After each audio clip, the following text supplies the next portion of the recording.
Hey everyone and welcome to Storytime. My name is Jake and today we are going to be looking at the subreddit r/maliciouscompliance. So sit back, relax and enjoy some satisfying stories. If I annoy you so much, then you should find another shop to work in. Sounds great! So I've worked in a small barbershop for a year and 3 months now. When I was hired, I was not informed of the previous working conditions I was to be filling in for. My boss/shop owner, F62, neglected to inform me that her previous staff had some issues. A schizophrenic, a gold-digging lesbian who called everyone baby, and a former mayor. She also had this horrendous tendency of complaining about everything at work. Some days it was her trans grandkid, other days it was how her boyfriend won't propose, but when he did, she just wasn't good at commitment. There were racist comments flung about, homophobic comments were frequent, you get the picture. Some days, however, she was extremely laid back and tolerable. I weathered through the rough patches of slow days and her bad attitudes, attempted to discuss her issues in healthy ways so she wouldn't share them with clients. I even opened and closed the shop, and covered for her when she decided to take random vacations. Eventually, things began to settle, until about a year into working there. She became sporadic and impulsive, much more than usual to say the least. She would fly into bouts of anger and throw tantrums about clients for no reason. She decided to break it off with her boyfriend for not building her a lake house. She hired a new barber despite us not needing one. She began dodging haircuts she didn't like and more. Yet, the final straw that broke the horse's back was definitely when she tried to sell the shop out from under us without telling us. The issue here is that she was telling clients, but not her employees. The new barber was freaking out. Clients had begun leaving. This was an issue I couldn't overlook. So, as a shop manager, I took it upon myself to finally confront her when we were alone in the shop. I asked her what her plans were, and that we just needed to know for communication's sake. At least so we could plan appropriately. With which, I was only told, "Don't worry, I have a plan. You guys can still work here." That wasn't an answer for me though. So I responded with, "Alright, as long as you have a plan and communicate it with us, then I'm fine with that." Later that night, she texted me the following: "We will no longer be discussing my business. If I mention it to my customers, that's my business. When it has to do with you, I will let you know in plenty of time. Please keep your opinions to yourself. I am not mad, this is just simply my business and I would appreciate it if we kept it that way. If you don't like the way I run my business, and if I get on your nerves so bad, you should not be working here. From this day forward, I will be doing things my way, without any input. Thanks." So, in short, I told her thanks for an answer, and I'll see her in the morning. The next morning, I opened the shop as usual, and didn't say a thing to her for the entire day. Halfway through, the new girl came up and told me that my boss said that I had been kissing her butt all morning, and I was giving her the silent treatment. My boss was acting shady, because she knew I was up to something. So, she left early that day in order to prevent a confrontation. I helped the new girl finish the day out. Then, I packed all of my stuff into my car and left her a letter of resignation. I then texted her to say, "I've left my letter of resignation on your register. I appreciate the opportunity to work and gained clients. From now on, I'll be doing things my way without any input. Good luck in whatever you do, and please do not contact me." Since then, I've been offered jobs by 3 different shops, and have had clients from her shop contact me saying my boss doesn't understand why I left and has shut the shop down randomly. The new girl said my boss was in total shock over me leaving. She literally said, "Oh, if you don't like it, then leave," and then did a shocked Pikachu face when she actually left. What? If you are unable to work, you must find your own replacement. Have fun being my replacement.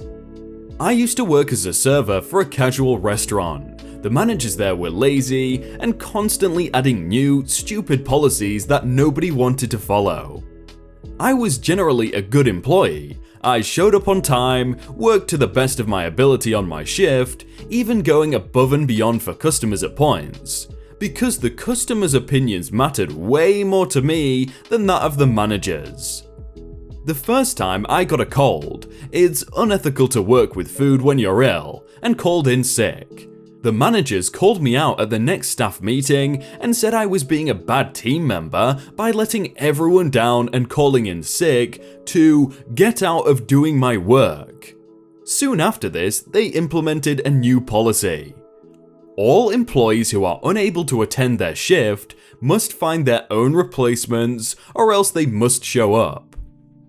I found this ridiculous, as it's the manager's job to find someone to take a shift if one employee can't make it. So one morning when I woke up with a high fever at 9 AM, I spent the hour texting the limited amount of coworker contacts if they could cover my shift for me. Of course, they all said no. It was pretty last minute.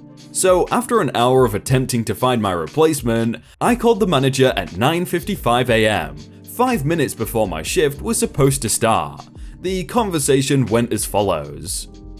"Hi manager, I woke up with a fever this morning and I feel very unwell, so I am unable to come to work today." "When is your shift?" 10 AM to 4 PM, sir. Inside, I was thinking, shouldn't he know my shift? He's the one who schedules our shifts. "Okay, and have you found your replacement to take your shift?" "No, sir. I just spent the last 55 minutes contacting the coworkers I have the information of, which is only 6 people. They were all unavailable." "So, I will need you to come into work today because you have no replacement, yeah?" "I have a fever. It's not safe for me to come into work and handle food. That wouldn't be fair to the customers." "Well then, I need a doctor's note." "Okay, but my doctor doesn't take same-day appointment requests, so I can bring a note next week when my doctor is available. However, the note won't say anything as most fevers don't last more than a couple of days." He was silent. "I tried to the best of my ability to find a replacement for my shift due to your policy, but I only have contacts for a few of my coworkers. I do believe you have a complete list of all the workers here and could contact them on my behalf. But the policy says I have to do that, so I did." "If you call in sick again like this, I will have to write you up." "Yes, sir, I understand. I apologize for the inconvenience." The next time I showed up to work, my coworker told me that since my shift had basically started by the time he hung up the phone, he didn't have time to go through the list and find me a real replacement. So my manager had to be my replacement and work as a server. The policy still existed after that, but nobody followed it, and I quit a few months later. Oh, I would have for sure just gone into work as sick as possible, just like coughing and sneezing as much, and then even tell the customers that you're ill but you were forced into work. The health and safety team will be straight there. Sketchy car stereo company gets what they ask for. I own a 2006 Audi S4 Cabriolet. It's in amazing shape, but the lack of in-car entertainment is disturbing, not even Bluetooth.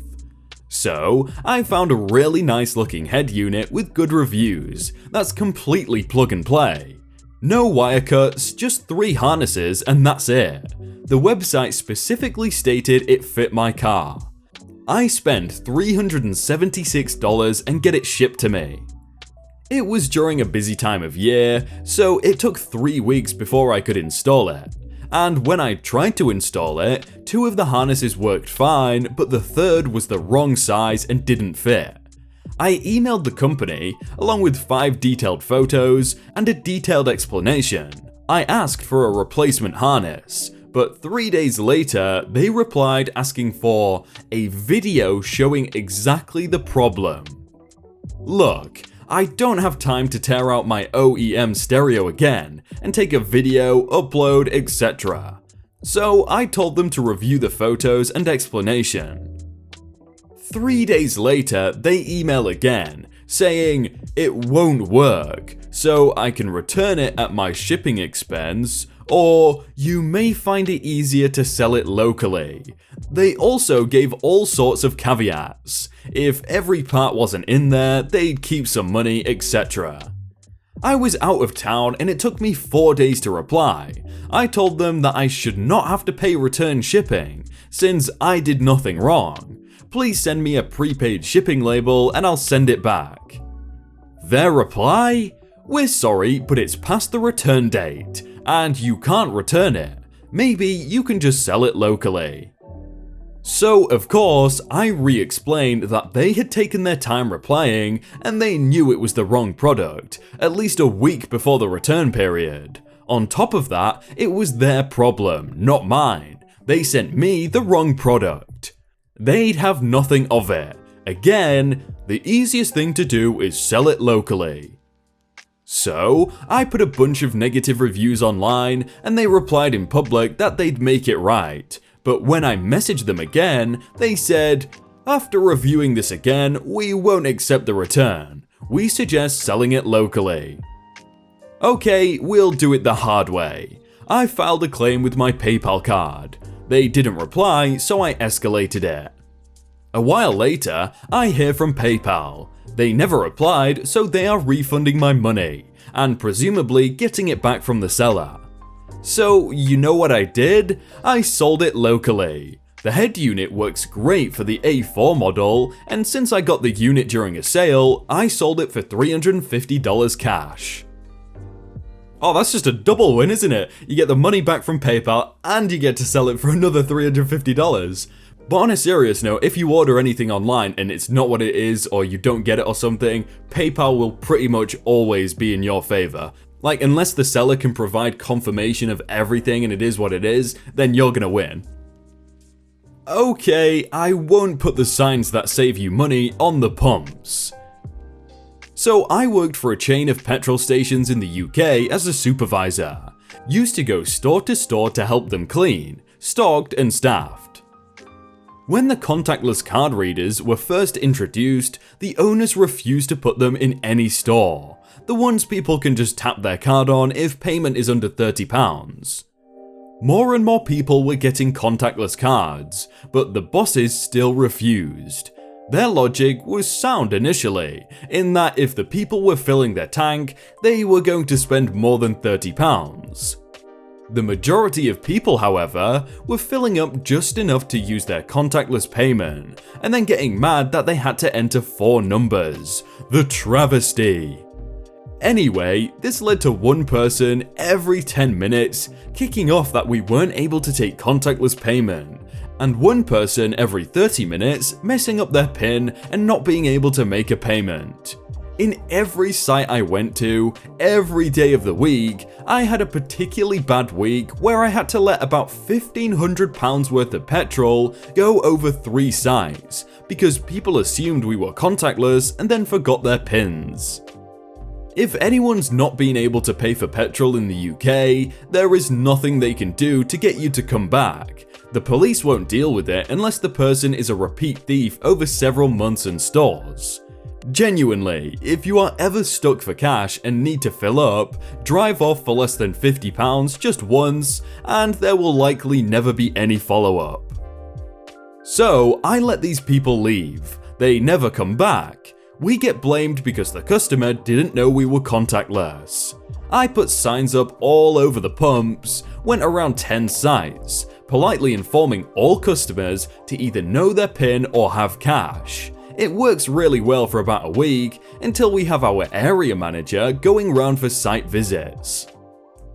He gets to site number 1 and sees the sign on the pumps and flips his head, sending messages in the manager's chat demanding any sites with signs on their pumps take them down, as the fuel supplier would not be happy that we were defacing their signs with our own. Personally, I thought they would be more ticked we were giving their fuel away for free, but whatever. All the signs were taken down and we start losing money again. Shocker. I wasn't standing for being scolded like a child for thinking about loss, and decided, okay, no signs on the pumps. I spent the next day making crudely drawn bubble writing signs on A3 paper that I then plastered in the front windows of 5 or 6 stores that managers agreed with me and found it hilarious.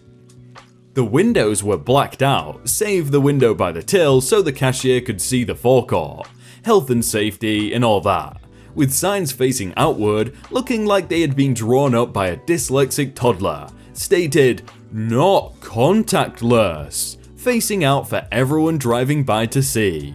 It went from a subtle printed sign on each pump to plastered windows. No signs on the pumps though. I got 2 things about that. Number 1, why not just get the contactless things? Surely it's gotta be a good investment if you're losing £1,500 a month or something. And then another thing, how are people forgetting their pins? That's like something you need to know, and contactless only just came in, so how did people just suddenly forget their pins? Crazy new manager.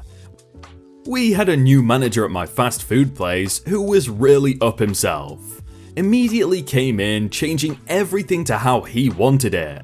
Didn't even bother learning about the people, who knew what, who was good where, etc. He decided to put a guy on tills that had never been trained there. Number 1, breaking company procedure, and number 2, obviously causing big delays since this guy didn't know what he was doing. I went to give him a hand when he asked for help, pointing out where the main things were on the till, and the manager flipped out, saying he'd have written me up and disciplined for using someone else's till. Alright. Left the till for the rest of the night after that, went nowhere near it. Queues were reaching the door more often than not, and because of this loads of people just left without buying food. Heard he got shouted at from the higher ups because of the wait times, and how the sales were so much lower than predicted for that night. And I guarantee he'll just try and put all the blame on the cashier, it's so stupid. Hey everyone, I hope you all had a really good day and that you enjoyed that video. If you want to check out some other videos, then click on screen right now, or check out the playlist down below. If you enjoyed that video, then please do leave a like. And if you want to submit your own stories, then you can do so by joining the Discord in the top link in the description. But thank you so much for watching, and I will see you very soon.